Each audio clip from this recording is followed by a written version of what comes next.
보스턴으로 투자를 하시거나 이민 올 생각을 하고 계시나요? 요즘 한국 분들이 보스턴 부동산에 굉장히 많은 관심을 가지고 계시는데요.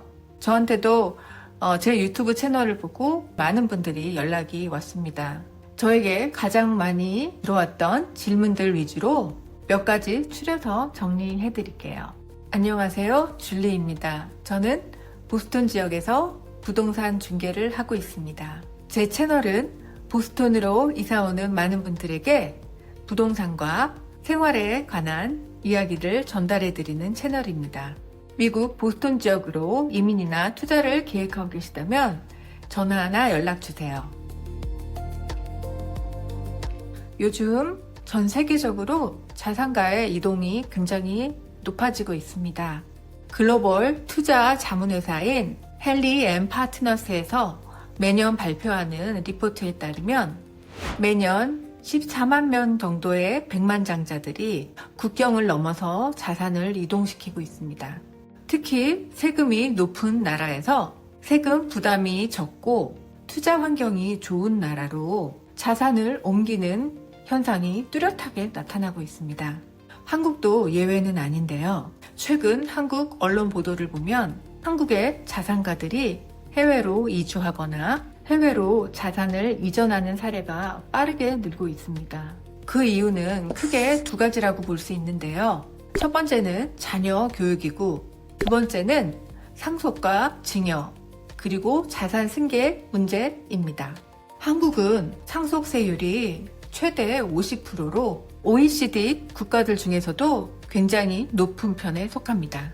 미국은 개인의 경우 1,500만 불, 부부 합산의 경우 3천만 불 이상의 경우를 상속할 때 상속세가 부과됩니다. 즉, 그 이하의 금액을 상속할 경우에는 상속세를 전혀 내지 않으셔도 되세요. 이 질문을 정말 많이 받는데요. 결론부터 말씀드리면 가능합니다. 미국 시민권이나 미국 영주권 없이도 미국 부동산 구매 가능하시고요. 한국에 거주하시면서도 미국 부동산을 구매하는 게 가능합니다. 현금으로 구매하시건 융자를 끼고 구매하시건 신분은 전혀 문제가 되지 않습니다. 오히려 신분은 있는데 미국 크레딧 점수가 없는 경우 융자를 받을 시 매우 더 까다로울 경우가 있습니다. 이 부분도 상황에 따라 다릅니다. 현금으로 부동산을 구매하실 경우에는 미국에 직접 오지 않으셔도 됩니다. 모든 서류는 한국에서 전자서명으로 진행할 수 있습니다. 다만 융자를 이용해서 구매하실 경우에는 클로징 당일날 직접 서명해야 되는 서류가 필요하기 때문에 그래서 이 경우에는 미국에 방문하셔야 됩니다. 그리고 집을 고를 때에도 미국에 꼭 오셔야 되는 것은 아닙니다. 미국에 오시면 직접 같이 집을 보러 다니시고 지역도 정하시고 하면 제일 좋겠지만 시간이 없으시고 부득이한 경우에는 줌이나 카톡이나 페이스타임을 통해서 한국에 계시면서 화상을 통해서 집을 보시고 구매를 결정하실 수도 있습니다. 미국 부동산의 구매 절차 내용은 생각보다 단순합니다. 먼저 지역을 정하고요. 그리고 매물을 보신 후에 마음에 드는 매물에 오퍼를 보냅니다. 오퍼가 셀러한테서 받아들여지고 나면 그 다음에 집에 하자가 있는지 알아보는 인스펙션을 진행하고요. 그 다음에 그 바이어와 셀러 간의 매매 계약서를 작성하게 됩니다. 그리고 그 이후에 현금으로 구입할 경우에는 2주, 융자 대출을 받아서 집을 구매하실 경우에는 4주 후에 잔금을 치르고 명의를 이전하는 클로징을 치르게 됩니다. 이 과정을 마치면 구매는 완료하게 됩니다. 네, 가능합니다. 만약 지방에 3억짜리 아파트를 가지고 계시다면 그걸 달러로 환산하면 21만 불 정도 되는데요. 이걸 집값 외에 다운페이로 내시고요. 나머지 70%를 대출을 받아서 진행하시면 되십니다. 이렇게 하시면 미국에서 70만 불 정도 되는 부동산을 구매하실 수 있게 되십니다. 빠른 진행을 원하시는 분들은 현금 구매가 더 유리한 경우도 있고요. 상황에 따라서 임자를 병행하는 전략도 가능하십니다. 보스톤에는 한국어로 상담 가능한 대출 담당자분과 변호사분들이 있어서 언어 부분에서는 걱정하지 않으셔도 되세요. 먼저 재산세가 있습니다. 보통 집 가치의 0.5에서 1% 정도의 재산세를 내야 합니다. 이 재산세는 주택이 위치한 시나 타운에 따라서 가격이 다르고요. 집의 평가 금액에 따라서도 차이가 좀 납니다. 미국은 주택을 구매할 때 따로 내는 취득세는 없습니다. 하지만 집을 팔 때는 가격이 오른 부분에 대해서 세금을 내셔야 되는데요. 실거주주택에 관해서는 미국에서 부부 기준으로 최대 50만 불까지 양도소득세가 면제가 됩니다. 보스톤도 물론 마찬가지입니다. 투자용 주택의 경우에도 원래는 세금을 내야 하지만 1031 익스체인지를 통해서 더 비싼 주택을 구매하실 경우에는 세금을 유예받으실 수 있습니다.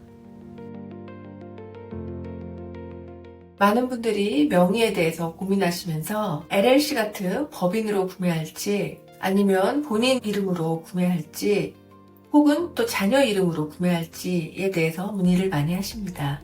이 내용은 모든 분들에게 일률적인 답을 드릴 수 없는 내용인데요. 그 이유는 개인마다 상황이 모두 다르고 앞으로 목표하시는 내용에 따라서 다르게 진행되어야 하기 때문입니다. 세무적인 이익을 위해서는 세무사님과 미리 상담하시고요. 그리고 변호사님과도 종합적인 상황을 설명하고 상담하면서 결정하시기를 추천드립니다. 하지만 지금 명의에 대해서 너무 크게 고민하지 않으셔도 되는 게 현금으로 구매하셨을 경우에는 차후에 명의 변경이 가능합니다. 융자하셨을 경우에는 명의 변경이 조금 어려울 수 있으니 그 점 주의하시기 바랍니다. 집을 구매하신 이후에 집 관리에 대해서 걱정하시는 분들도 많으셨는데요. 이 경우에는 프로퍼티 매니저를 고용하시면 됩니다. 보통 렌트비의 6에서 10% 정도의 비용을 지불하고요. 세입자 관리와 수리까지 모두 맡기실 수 있습니다. 보스톤에서 거주 목적으로 주택을 구매하신다면 안정적으로 집값이 오르고 학군이 좋은 렉싱턴, 벨몬트, 뉴튼, 윈체스터, 브루클라인, 웨슬리를 추천드립니다. 만약에 자녀가 없으시다면 바이오 회사가 밀집되어 있는 켄달 지역이 있는 캠브리지, IT 회사가 많은 시포트, 교통이 좋고 보스턴 다운타운에 가까운 백베이 지역도 추천드립니다. 구매의 목적이 그냥 렌트 수입을 목적으로 하신다면 직장인의 렌트 수요가 많은 캠브리지나 보스턴 시내 지역, 그리고 가족 단위의 렌트 수요가 많은 뉴튼이나 브루클라인 추천드립니다. 아시다시피 보스턴에는 학교들이 많아서 학생들의 렌트 수요가 많은 학교 주변 지역도 좋습니다. 한국에 거주하시는 자산가 분들이 보스턴에 관심을 가지시는 이유는 분명합니다. 안정성, 학군, 임대 수요, 그리고 달러 자산, 이 네 가지를 함께 가져갈 수 있는 시장이기 때문입니다. 지금 같은 금액의 자산을 가지고 계시더라도 어디에 투자하시냐에 따라서 앞으로 그 가치는 올라갈 수도 있고 내려갈 수도 있습니다. 보스턴의 부동산에 투자하셔서 앞으로 그 자산의 가치를 더하시기 바랍니다. 보스턴으로 투자나 이민을 고려 중이시라면 카톡이나 이메일, 전화로 연락주세요. 어디에 계시든지 기쁜 마음으로 도움 드리겠습니다. 아직 구독 안 하셨다면 구독 눌러주시고요. 궁금한 점 있으시면 언제든지 댓글 남겨주세요. 다음 영상에서 뵙겠습니다.